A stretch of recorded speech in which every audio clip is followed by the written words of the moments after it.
আমরা যখন বাসে আসছিলাম আমি একটাই কথা বলছিলাম, এত এত ভালোবাসা পাবে যেটা তোমরা কল্পনা করতে পারো না। এক্স্যাক্টলি।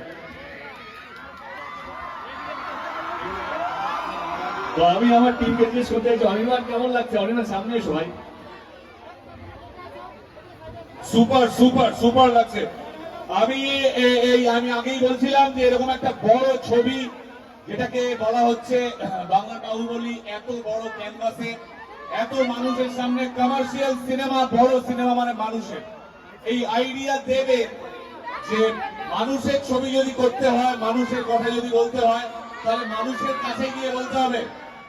আপনারা ভাবুন, আমরা কিন্তু কলকাতার কোনো মলে, কোনো ক্যাফেতে, কোনো দোকানে গিয়ে ছবির প্রমোশন করতে আসিনি। আমরা ছবির প্রমোশন করতে কোথায় এসেছি? এত দূরে কোথায় এসেছি? এক্স্যাক্টলি। এটা দেবের আইডিয়া। খাদানেও প্রমাণ করে দিয়েছে যে বাংলা ছবি শুধু শহরের নয়, আবার হাত ধরে জেলার মানুষের কাছে ফিরবে। বাংলা ছবি সব বাঙালির। জয় বাংলা সিনেমা।